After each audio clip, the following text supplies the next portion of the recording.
చేస్తున్నారు. సమాజంలో జరుగుతున్న ఈ ఘోరాలకు ఎవరు కారణం మీరే చెప్పండి.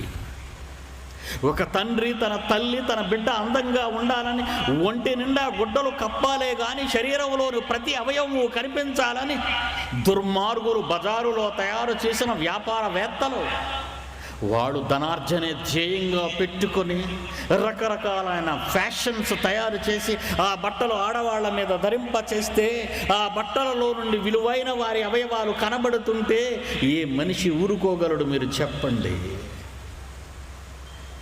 కుక్క ముందు మాంసము వేసి రావద్దు అంటే అది ఊరుకుంటుందా? క్రూరమృగం ముందు నువ్వు కనబడుతూ రావద్దు అంటే అది ఆగిపోతుందా? అదే ఈ మానవ సమాజానికి పట్టిన దౌర్భాగ్య పరిస్థితి.